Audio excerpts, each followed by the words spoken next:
जय हिंद साथियों। आज की हमारी इकोनॉमिक्स की क्लास है जो कि बहुत ज़्यादा इम्पोर्टेंट होने वाली है। यहाँ से एक क्वेश्चंस तो ज़रूर आएगा आगामी एग्ज़ाम में, जो भी है एग्ज़ाम आने वाले हैं। RRB NTPC group D, Delhi police और जितने स्टेट लेवल एग्ज़ाम हैं, यहाँ से एक क्वेश्चन ज़रूर बनता है। टॉपिक हमारा है इक्विलिब्रियम, कीमत, जिसे संतुलित कीमत भी कहते हैं, और व्यवहारिक जीवन में इसे बाजार कीमत भी कहते हैं।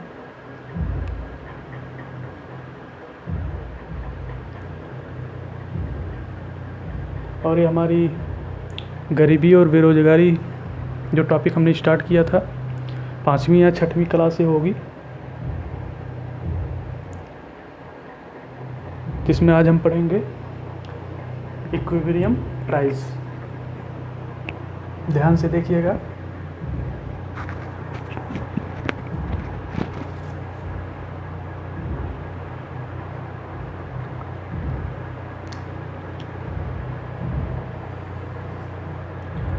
पहली बात तो यह है कि जो इक्विलिब्रियम प्राइस है, कीमत है, उसको हम इकोनॉमिक्स के भाषा में कैसे हम डिफाइन करेंगे। तो जहाँ पर डिमांड कर्व और सप्लाई कर्व एक दूसरे को कट करते हैं, वही जो बिंदु होता है, उसी बिंदु को हम इक्विलिब्रियम प्राइस कहते हैं। यानी कि कटान बिंदु जो है वो संतुलित कीमत बताती है बाजार की। तो हम देख सकते हैं कि ग्राफ में नीचे जो कि ये डिमांड कर्व है लगातार गिर रहा है, ऋणात्मक की ओर जा रहा है, और पूर्ति वक्र जो है लगातार उठ रहा है, जिसे धनात्मक वक्र भी कहते हैं। तो एक दूसरे को यहाँ पर कट कर रहे हैं, तो एक कटान बिंदु जो है वहीं कीमत निर्धारित होती है।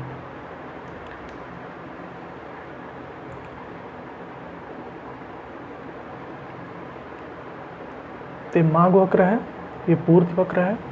इसके बारे में डिस्कस कर सकते हैं कि कैसे ग्राफ जो वेरी कर रहा है। तो हम देख रहे हैं कि वाई एक्सिस पर कीमत को दिखाया गया है, एक्स एक्सिस पर मांग को दिखाया गया है।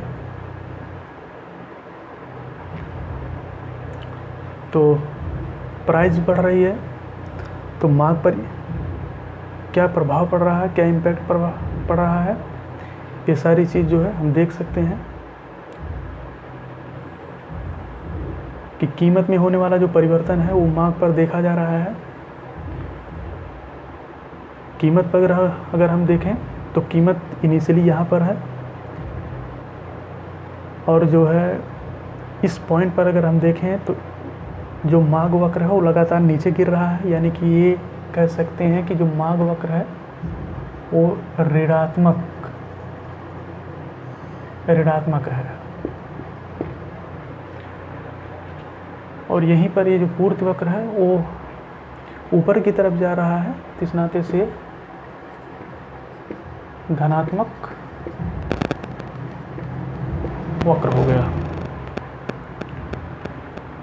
तो देखें इस बात को कि प्राइस P1 जो कि है, इस पॉइंट पर अगर आप देखें तो एक ग्राफ नीचे की तरफ जा रहा है। यानी कि कीमत में जो परिवर्तन हो रहा है और जो मांग में परिवर्तन हो रहा है वो एक दूसरे के विपरीत हो रहा है।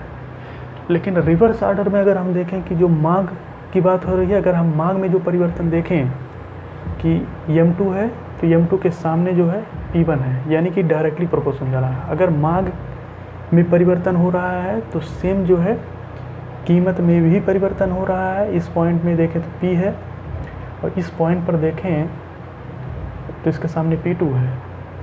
यानी कि कीमत में परिवर्तन अगर होगा तो मांग में इसका उल्टा होगा, लेकिन मांग में जो परिवर्तन होगा वो कीमत में अगर परिवर्तन देखा जाएगा तो उसका उल्टा होगा। क्वेश्चन यहीं से बना है एक के बाद, चाहे वो यूपीपीसीएस हो, सिविल सेवा सर्विसेज हो, स्टेट लेवल एग्ज़ाम हो, आरओ हो, और वनडे एग्ज़ाम एसएससी से यहाँ से बहुत सारे क्वेश्चंस पूछे गए हैं। आप कोई भी बुक उठा लीजिए। तो पहले इसके ग्राफ को हम देख लेते हैं, फिर एक क्रोनोलॉजी के माध्यम से एक सारणी बना देंगे जहाँ से इजीली हम रीड कर सकते हैं। डेफिनेटली यहाँ से क्वेश्चन आने वाला है। तो अगर हम देखें कि इस पर पूर्ति वक्र में, तो पूर्ति वक्र में एक्स एक्सिस पर जो है माग को दिखाया गया है और वाई एक्सिस पर प्राइस। तो हम देख सकते हैं कि जो माग में परिवर्तन हो रहा है सेम वही परिवर्तन जो है कीमत में हो रहा है। या फिर ऐसा कह सकते हैं जो कीमत में परिवर्तन हो रहा है वही चीज़ें यहाँ पर हमको डायरेक्टली प्रोपोर्शन दिख रही हैं, यानी कि इसमें चेंजेस नहीं है।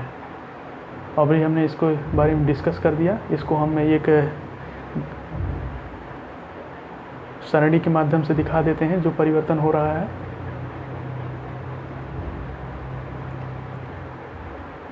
तो संतुलित कीमत के बारे में हमने देख लिया और पूर्ति सप्लाई जिसे कहते हैं,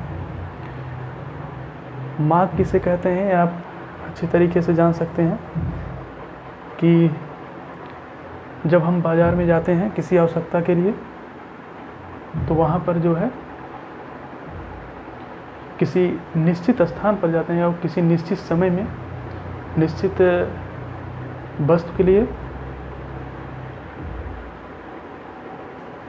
जो सामान हम क्रय विक्रय करते हैं वहीं से चीज़ें डिसाइड होती हैं कि मांग और सप्लाई क्या है। तो इसके आगे हम चलते हैं कि सारणी को कैसे हम देखें।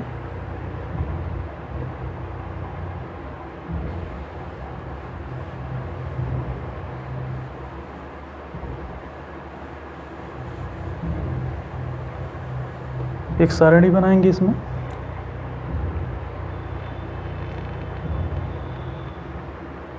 पहले तो हम देख रहे हैं कि माग का नियम, माग के नियम में हम देखें तो इसमें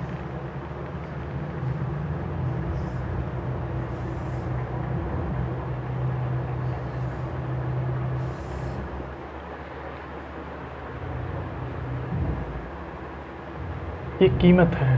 हम पहले इसको देखते हैं कि कीमत में जो परिवर्तन हो रहा है, कीमत, उसका इम्पैक्ट जो माग पर पड़ रहा है उसको देखेंगे। दूसरा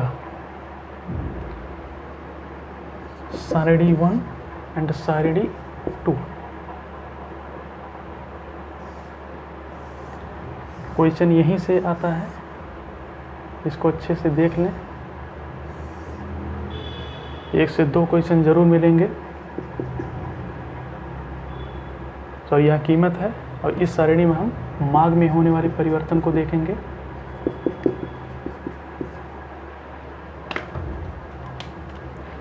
देखें कि कीमत को यदि हम बढ़ा दें, कीमत को अगर हम बढ़ा दें तो जाहिर सी बात है यहाँ पर हम देखें कि जो माग है नीचे वाले कर्म में कीमत ए है, तो इसके सामने जो ये चीज़ दिख रही है आप लोगों को, नीचे ग्राफ गिर रहा है। इस पॉइंट पे माग वक्र जो है वो नीचे कर्व दिख रहा है, यानी कि घटता हुआ दिखाई पड़ रहा है, इन प्रोपोर्शन होगा। और वही चीज़ें है कि यदि हम कीमत को गिरा दें, जैसे ही कीमत को हम गिरा दें और उसके बाद यहाँ पर इन प्रोपोर्शन हो जाएगा, यानी कि मांग बढ़ जाएगा।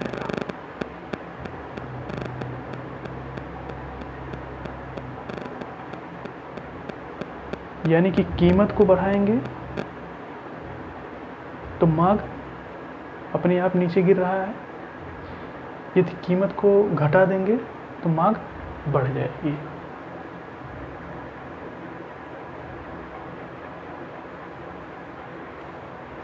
ये हम कीमत में होने वाले परिवर्तन को देख रहे हैं।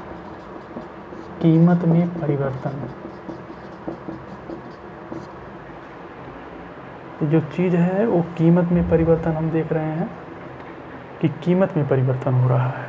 पहला जो है वो कीमत में परिवर्तन हो रहा है और मांग पर जो है प्रभाव पड़ रहा है। दूसरा सारणी मांग पर होने वाला परिवर्तन कीमत पर देखा जा रहा है। सिंपल तरीका है कि मांग में होने वाला जो परिवर्तन है कि जो मांग में हो रहा है, यानी कि इसको अगर हम देखें कि जो मांग है M2 इसी के डायरेक्टली प्रोपोर्शनल में ए प्राइस है। इस पॉइंट पर चलें तो इस पर M है, इसी के डायरेक्टली प्रोपोर्शनल प्राइस है। इस पर चलें तो इसके डायरेक्टली प्रोपोर्शनल जो है प्राइस है। यानी कि मांग में यदि परिवर्तन बढ़ रहा है तो कीमत में भी बढ़ेगा, मांग अगर घट रहा है तो कीमत भी घटेगा। किसमें? मांग में परिवर्तन के कारण। क्वेश्चन ऐसे ही पूछा जाएगा कि यदि कीमत को बढ़ाएं तो मांग पर क्या इम्पैक्ट पड़ेगा। याद रखिएगा दोनों सारणी अलग है, हालांकि सेम है कीमत और मांग, लेकिन इसके पहले प्रभाव को देखा जा रहा है, जिसकी वजह से हम ये जस्टिफाई कर पा रहे हैं ग्राफ से कि किस में परिवर्तन होने के बाद जो है क्या रिलेशन हमें मिल रहा है। तो इसको अच्छे से देख लें। क्वेश्चन यहीं से कई बार पूछा गया है और क्वेश्चन आगामी एग्ज़ामों में भी क्वेश्चन यहीं से आएगा। हालांकि ग्राफ से हमने पूरा क्लैरिफाई कर दिया है, तो इसको अच्छे से देख सकते हैं।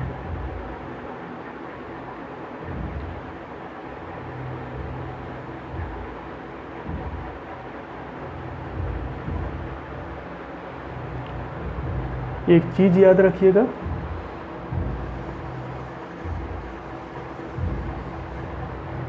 ग्राफ की कोई ज़रूरत नहीं है, ये सारणी बन गई, इसको याद रखिएगा कि मांग का नियम हमेशा सामान्य वस्तुओं के लिए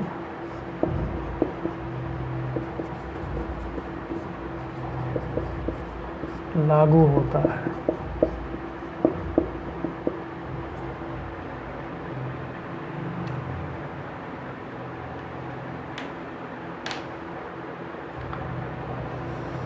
इकोनॉमिक्स की आप पिछली क्लास को देखेंगे तो इसमें हमने बताया था कि वस्तुएं 3 प्रकार की मानी जाती हैं वैसे इकोनॉमिक्स में। सामान्य वस्तुएं और विलासी वस्तुएं, जिसे लग्जरी वस्तुएं भी कहते हैं, और उसके बाद अनिवार्य वस्तुएं।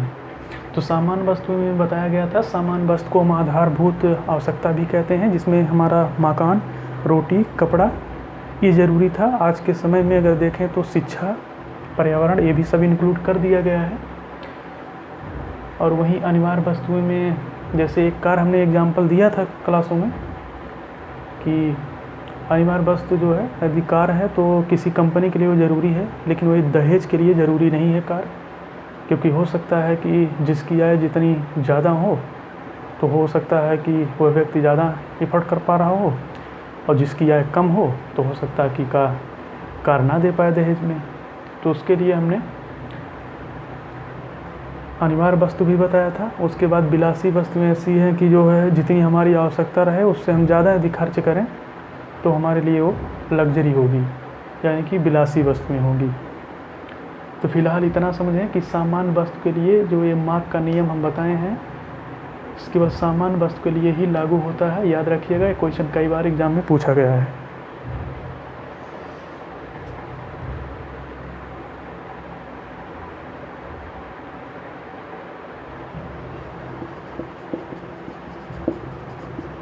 अनिवार्य या विलासी वस्तु के लिए लागू नहीं है। क्वेश्चन यूपीपीसीएस आईएएस 2001 में भी क्वेश्चन पूछा गया है स्टेटमेंट एंड कैलकुलेशन में, इसको याद रखिएगा।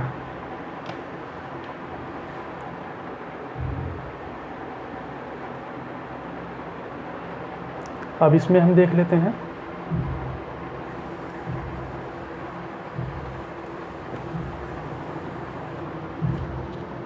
अभी हमने मार्क के नियम में देखा, मार्क की ग्राफ की सहायता से। अब हम पूर्ति की सहायता से देखेंगे,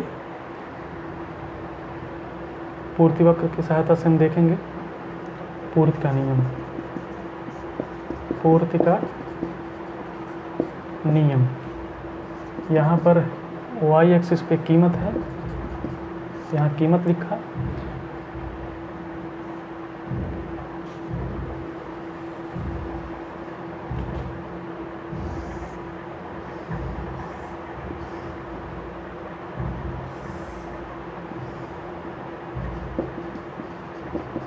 ये कीमत है, ये पूर्ति। अभी हमने बताया कि जो पहले होता है परिवर्तन उसी में देखा जाता है। तो कीमत की बात करें तो कीमत में अगर हम बात करेंगे प्राइस P1 पर, तो डायरेक्टली प्रोपोर्शनल इसमें बन रहा है। कीमत में जो परिवर्तन इसमें भी देखा जा रहा है, इस पॉइंट पर भी जो पूर्ति है वो वाई एक्सिस ये बढ़ता हुआ कर्व दिखाई पड़ रहा है, यानी कि धनात्मक जा रहा है, जिसके कारण जो है डायरेक्टली प्रोपोर्शनल यहाँ पर बन रहा है। तो प्राइस में होने वाला जो परिवर्तन है पूर्ति के डायरेक्टली प्रोपोर्शनल में जा रहा है। तो यहाँ पर यदि कीमत में परिवर्तन होगा तो ठीक इससे बढ़ेगा, फिर इस पॉइंट पर जो है बढ़ता हुआ यहाँ जाएगा, फिर इस पॉइंट पर, यानी कि बढ़ता हुआ कर्व है। मार्क की तरह जो है ग्राफ नकारात्मक नहीं जा रहा था, नेगेटिव नहीं जा रहा था, वहाँ घट नहीं रहा था। यहाँ जैसे प्राइस बढ़ रहा है वैसे पूर्ति बढ़ रहा है। तो कीमत में यदि परिवर्तन बढ़ रहा है तो पूर्ति में भी बढ़ेगा। यदि कीमत में कमी होगी, P2 से जब P आया तो इतना घटा, P से जब P1 आया तो इतना घटा, लेकिन ये भी तो नीचे फिर घट रहा है। तो यानी कि कीमत में जो कमी आ रही है तो उसमें पूर्ति में भी कीमत आएगी। यही हमारे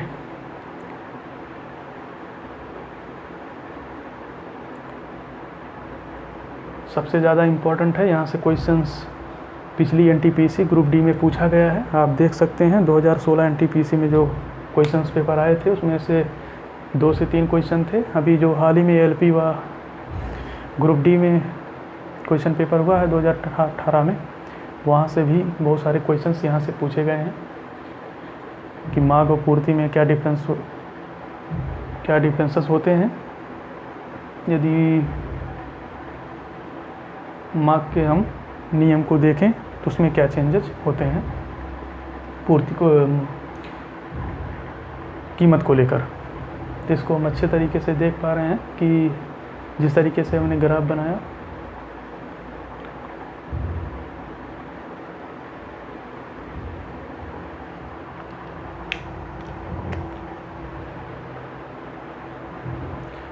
तो सारी चीज़ को जो है घोलते हुए 3 ग्राफ को याद रखेंगे। मार्क का नियम,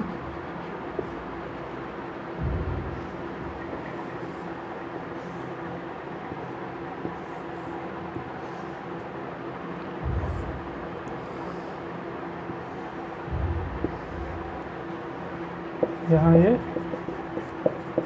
पूर्ति का नियम।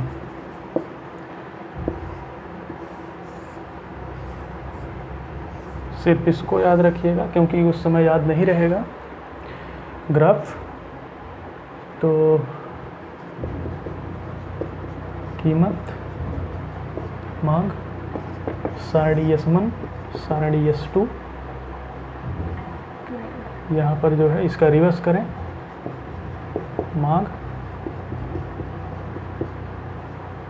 कीमत, यहाँ कीमत और पूर्ति। अभी हमने देखा कि जो पहले वाला होता है, जो पहले लिखा रहता है कीमत, याद रखिएगा कि यहाँ मत ऐसे करिएगा कि अगर क्वेश्चन स्टेटमेंट में आता है कि मांग व कीमत में क्या उल्टा रिलेशन होता है, तो उल्टा रिलेशन नहीं होता है। कीमत व मांग में उल्टा रिलेशन होता है, क्योंकि पहले जो लिखा रहता है परिवर्तन उसी में देखा जाता है। यानी कि कीमत अगर बढ़ रही है तो मांग जो है घटेगी, कीमत जो है घट रही है तो मांग बढ़ेगी। हमने ग्राफ में दिखाया था अभी। लेकिन यहाँ पर जो है इसका मांग बढ़ रहा है, इस नाते से कीमत बढ़ेगी। मांग कम हो रहा है, डिमांड कम हो रहा है, प्राइस गिरेगी। पूर्ति के नियम में भी हमने डायरेक्टली प्रोपोर्शनल बताया था। जिस तरीके से ग्राफ जो है पॉजिटिव जा रहा था तो कीमत में यदि बढ़ रहा है तो पूर्ति भी बढ़ेगा, कीमत यदि घट रहा है तो पूर्ति भी घटेगा। पूर्ति के नियम में धनात्मक वक्र हमेशा होता है, लेकिन मांग के नियम में